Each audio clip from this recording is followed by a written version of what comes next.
Those who packed up and ran away, moved out without saying anything. How did you do it and why?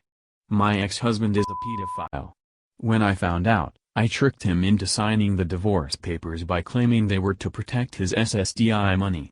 Then, quietly put what I cared about into the bottom of a laundry basket and packed up the laundry and my cat into the car. Told him I was taking the cat to the vet and doing laundry.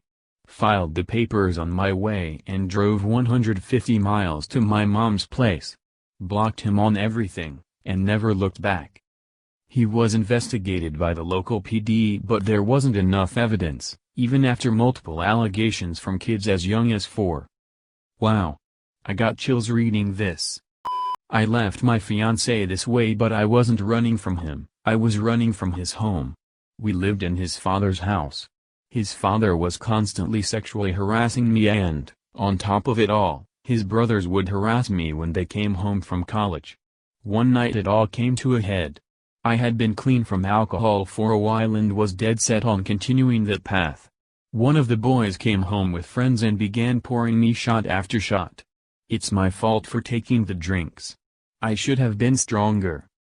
I ended up getting too drunk to stand and knew it wasn't going to end well, so I hid under some blankets and texted a friend asking if I could stay with him for the night because I just felt unsafe. I started to doze off when the boys found me. One of them picked me up, placed me on the porch, and they began discussing what they were going to do.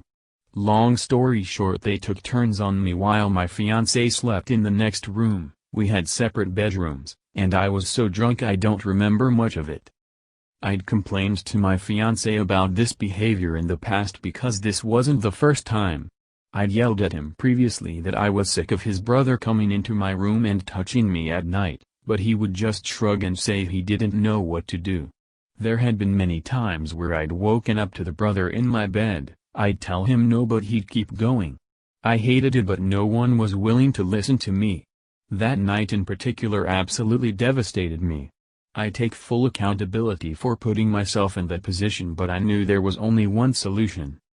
The next morning I immediately packed my things and texted my dad asking to live with him. I didn't say a word to anyone, and, when they noticed me missing, the father begged me to come back. My fiancé didn't say much. Packing up and leaving without warning was one of the best decisions I've made in my adult life. I had a terrible childhood growing up which turned into being really wild as a teenager. Then I watched all my friends die of violence, drugs or suicide, and most of my family died either in a bottle or addiction hole. My mom was pretty unreasonable and violent, and sometimes violently unreasonable, and I just really struggled a lot in general with having no real stability or support in life and always wondering what I was supposed to do with it. I was scared to death after a series of events happened in the street, mostly of going to prison but a little bit for my safety/mom's safety, so I said fuck it and moved to the other side of the country.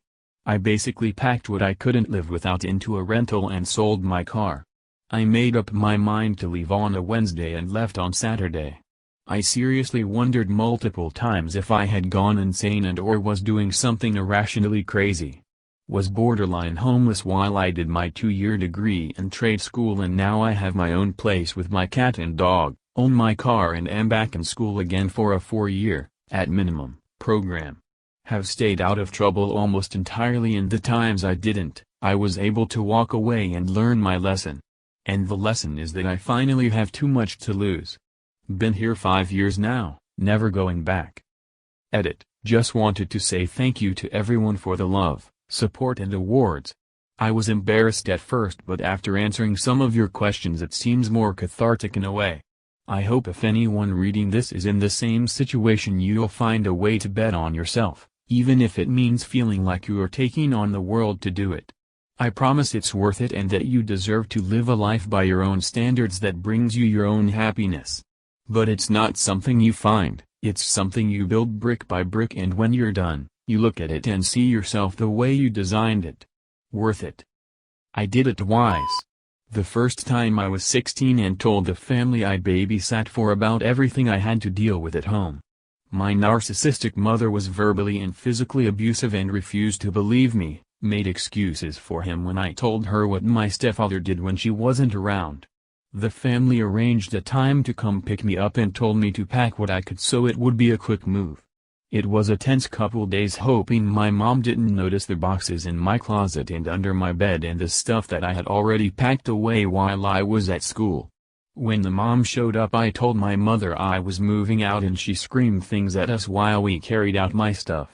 I later, stupidly, moved back in when my mother insisted things would be better and convinced me I had no other choice. At 17, after dealing with the abuse again for a while, I finally had enough when she went off on me in front of my then boyfriend, now husband. We just walked out and he said he would take me to his parents' place to cool off for a bit, but his mom offered to let me stay with him until I could figure something else out. We went out that night and I bought some new clothes. My mom, so graciously, offered that I could come back if I signed a contract she wrote up promising an even worse life in that house. No thanks. Edit, clarifying that it was mom that wrote the contract. Me and my older brother had yet another fight. He tried to slam my head through the wall, despite not even being in the house at the time and despite the fact that my brother started it and I ended it by getting away from him and out of the house. My dad took my brother's side, always did. Brother was always his favorite, and when I protested and pointed this out ended up having an argument with my dad. This got heated and he told me to get out. So I started leaving. This set him off anymore and he ended up screaming at me, as far as I'm concerned I only have one son and if you leave don't bother coming back. So I left and starting looking into new living arrangements. Just under 2 weeks later I went back during the day when no one was home with a van, got my stuff and left my keys. Even after we started talking again it took 2 years before he apologized. Then the next falling out he used the same wording, only one son. And I laughed in his face and said, "That's funny, that's exactly what you said last time." He denied it ever happened. Now it's been about 2 years of no contact. I've never been happier. It took me a long time to realize just how selfish, narcissistic and manipulative my dad is, and myself and my kids are better off now having to deal with it or be around it. Because I was tired of someone constantly physically attacking me. I spent over 2 decades just waiting for the next episode of violence in my life. If it wasn't my dad trying to beat me up it was one of my siblings, and if I retaliated or did anything then I would get beat again worse.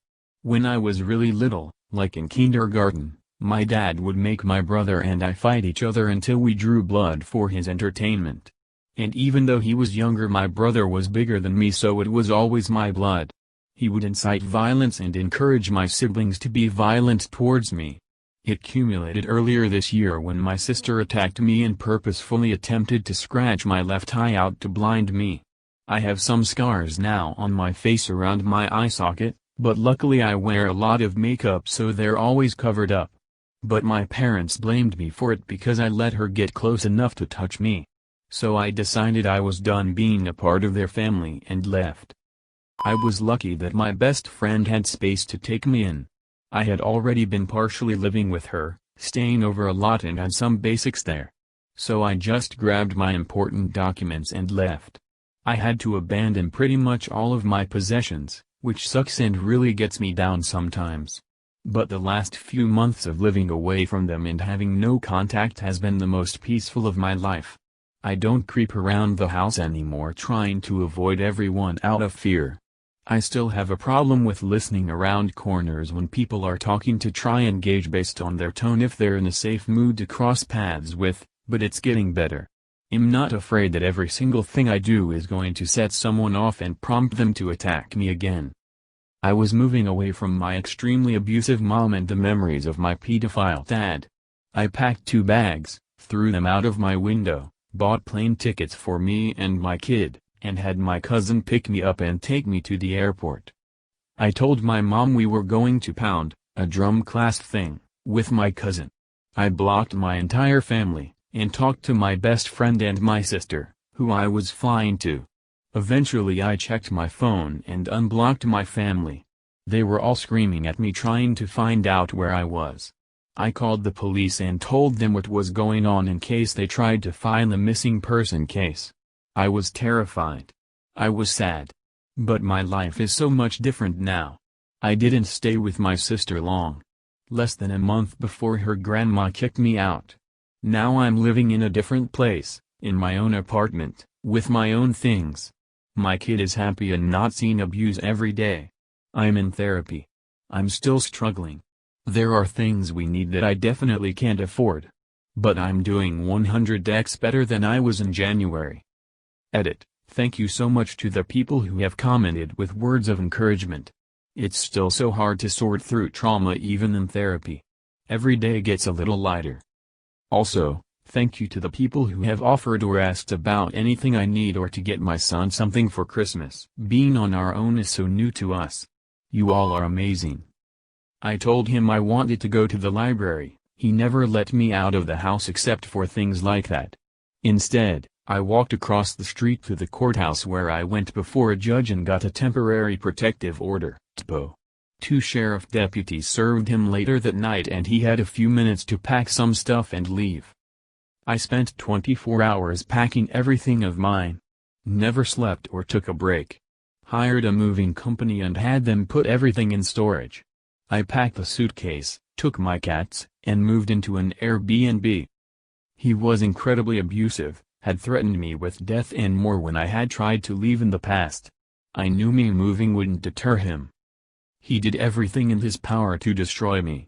And in many ways, he succeeded. He destroyed my career and reputation. Badly harassed everyone I knew, especially family and close friends. My life was left in tatters. But you know what? I was free of him.